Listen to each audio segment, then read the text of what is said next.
Lalu apa urgensi kenaikan PPN menjadi 12% ini? Kita akan membahasnya bersama dengan Bahtiar Rifai selaku peneliti Pusat Riset Ekonomi Makro dan Keuangan Badan Riset dan Inovasi Nasional BRIN. Selamat pagi Pak Bahtiar. Selamat pagi. Iya Pak Bahtiar, sebenarnya apa urgensi pemerintah menaikkan PPN menjadi 12% di tahun depan ini?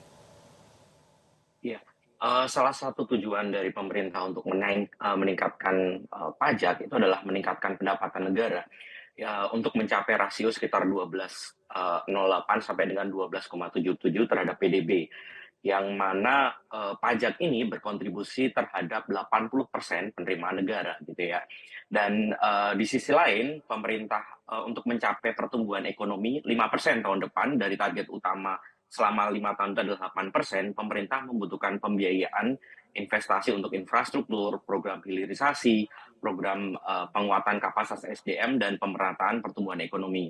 Dan tahun depan gitu ya, juga salah satunya pemerintah itu punya utang jatuh tempo sekitar 800,33 triliun. Jadi yang pertama untuk peningkatan pendapatan, yang kedua juga ada tadi target untuk pertumbuhan, kemudian juga utang jatuh tempo, dan terakhir adalah untuk mengurangi rasio defisit gitu ya, APBN gitu ya.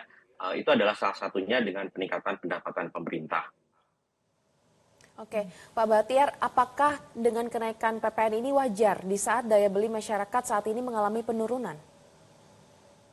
Nah, betul sekali. Jadi Indonesia ini dalam beberapa bulan terakhir itu adalah menghadapi beberapa tekanan ekonomi yang cukup besar. Salah satunya adalah penurunan kelas menengah sebesar 9,48 juta jiwa, kemudian deflasi dari Mei sampai dengan September sebesar 0,12%, dan juga penurunan indeks harga konsumen 105, menjadi 105,93, dan juga pengangguran kita setengah terbuka itu mencapai 2,41 juta gitu ya. Dan kondisi yang ketiga, ini masyarakat dan pengusaha ini masih menunggu paket-paket kebijakan apa yang akan dilakukan dari Kabinet Merah Putih, sehingga mereka akan cenderung untuk wait and see sampai dengan 100 hari pemerintahan Prabowo Gibran gitu ya. Dan kalau kita lihat kenaikan pajak 1% menjadi 12%, itu artinya adalah ada peningkatan sekitar 9,09% yang naik dari tahun 2022. Dan kondisi Indonesia ini saat ini menjadi paling tinggi di negara ASEAN atau negara tetangga yang pajaknya itu PPN-nya itu sekitar 7 sampai dengan 10%. Yang ini akan beresiko pada penurunan daya saing Indonesia itu ya di tingkat kawasan, terutama pada saat kita pelemahan ekonomi global. Jadi kalau dilihat dari beberapa kondisi tersebut, sebaiknya pemerintah menunda gitu ya kenaikan pajak untuk mengurangi tekanan ekonomi semakin dalam, sambil pemerintah melakukan penguatan ekonomi nasional dari beberapa kondisi tadi seperti deflasi, kemudian juga penurunan kelas menengah gitu ya. Demikian. Nah Pak Bahtiar, kalau memang tidak harus menaikkan PPN, kira-kira untuk menguatkan APBN yang seperti yang dikhawatirkan oleh Menteri Keuangan Sri Mulyani seperti apa jika tidak harus menaikkan PPN di tahun depan ini? Ya, yang pertama adalah optimalisasi objek pajak gitu ya. Yang mana kalau kita lihat ada beberapa potensi yang belum banyak digali oleh pemerintah, seperti misalnya pelaku UMKM yang omsetnya di bawah 4,8 miliar per tahun ini tidak dikenakan PPN sesuai dengan ambang batas PPN. Kemudian hasil studi kami gitu ya, pada saat kami melakukan survei ke pelaku industri, ini ada sering keluhan bahwa pelaku-pelaku industri yang berada di luar kawasan industri ini tidak terkena pajak gitu ya. Sementara pelaku industri yang berada di kawasan industri justru dikenakan pajak. Ini salah satu potensi yang sebenarnya bisa digali pemerintah. Kemudian juga pemerintah bisa mengoptimalkan sumber penerimaan negara, bukan pajak, seperti dari PNBP, kemudian juga penguatan peran dari BUMN gitu ya, terutama pada sektor-sektor ekonomi yang strategis ini bisa berpotensi untuk meningkatkan pendapatan negara. Oke, Pak Bahtiar, kalau kita lihat memang ini kenaikan PPN ini adalah untuk meningkatkan pendapatan negara begitu. Namun apa dampak atau keuntungannya, benefit bagi masyarakat jika ada kenaikan PPN hingga 12% ini? Oke, Dampak kenaikan PPN gitu ya dalam jangka pendek ini pertama akan meningkatkan biaya produksi karena biaya inputan sebelumnya akan otomatis mengikuti ya dengan kenaikan 1%. Kemudian yang kedua adalah ada potensi kenaikan harga sebagai akumulasi dari kenaikan biaya produksi dan jasa-jasa yang dirasakan secara langsung oleh masyarakat. Kemudian karena harganya naik gitu ya, di sisi masyarakat mereka akan cenderung melakukan pengetatan pengeluaran sebagai respon dari kenaikan harga-harga dan bagi produsen ini ada resiko penurunan penjualan karena adanya resiko pelemahan daya beli dari masyarakat gitu ya. Dan di sisi selain dari penurunan daya beli, kemudian uh, produsen itu akan melakukan optimalisasi efisiensi biaya produksi gitu ya. Salah satunya mereka cenderung akan mengurangi ekspansi usaha gitu ya atau penundaan investasi dan yang cukup cukup beresiko adalah mereka melakukan pengurangan pegawai dalam bentuk PHK gitu ya. Jadi secara kuantitatif gitu ya, secara agregat pada saat daya beli menurun, kemudian transaksi transaksi ekonomi juga berkurang gitu, maka jumlah pembayar pajak pun akan berpotensi menurun karena perputaran ekonomi melalui transaksi juga melemah gitu. Oke, Pak Bakhtiar, kira-kira nanti ketika sudah naik 12% di tahun depan ya, sektor mana yang akan paling terdampak? Ya, sektor yang dirasakan secara langsung dan cepat itu adalah sektor retail gitu ya.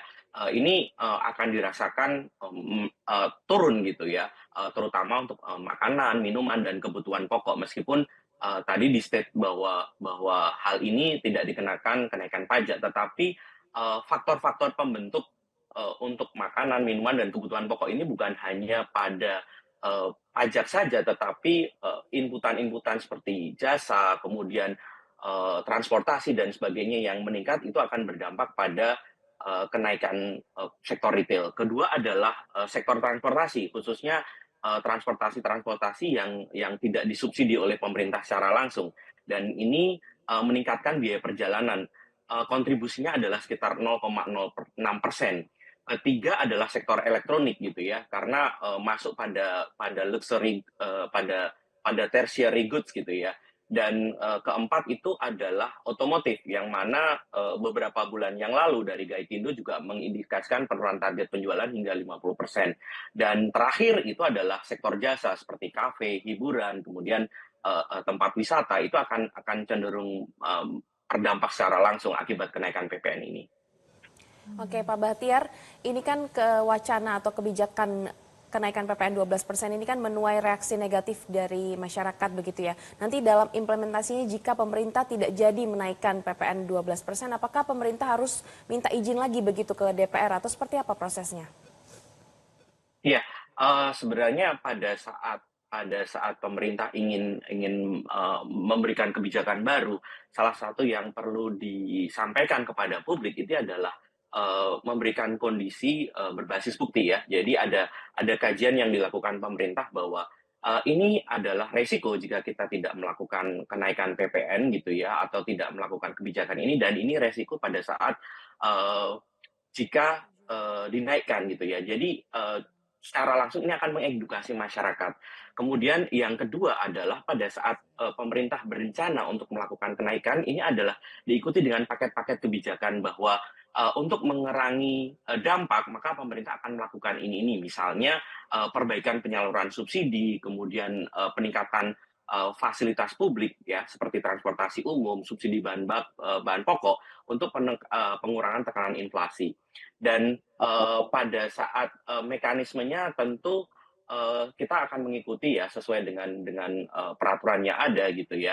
Tetapi yang paling penting adalah bagaimana hal ini dikomunikasikan ke publik gitu ya, bahwa pada saat pada saat ini harus dinaikkan gitu ya, ini ada beberapa yang diantisipasi pemerintah gitu ya. Dan jika ini tidak dinaikkan, maka resikonya seperti ini. Jadi secara seimbang ini dikomunikasikan ke publik, bukan saja dilihat dari sisi potensi pendapatan pemerintah, tetapi ini adalah potensi-potensi resiko APBN misalnya ataupun bagi masyarakat jika kebijakan ini dilakukan. Oke, ya Pak Bahtiar, singkat saja ini bagaimana masyarakat menyikapi jika memang ada kenaikan 12% tahun depan? Ya, tentu yang tadi saya sampaikan di awal bahwa ada kemungkinan masyarakat, akan melakukan, secara pengeluaran akan melakukan pengetatan gitu ya, terutama bagi kelas menengah gitu ya, yang tidak mendapatkan, subsidi ataupun tidak mendapatkan, paket-paket bantuan langsung gitu ya. Jadi, cenderung akan, menahan gitu ya, kelas kelas menengah itu akan cenderung menahan dan bagi kelas, apa namanya, kelas bawah itu akan, mereka tentu, akan berisiko semakin dalam gitu ya, terkoreksi gitu ya, terutama pada pembelanjaan keuangan, akibat kenaikan harga-harga tersebut gitu. Oke, baik Pak Bahtiar, berarti memang kita harus menunggu bagaimana nantinya kelanjutan kebijakan kenaikan PPN 12% ini. Semoga diharapkan bisa juga sama-sama dampaknya baik begitu ya kepada masyarakat. Jelajahi cara baru mendapatkan informasi. Download Metro TV Extend sekarang.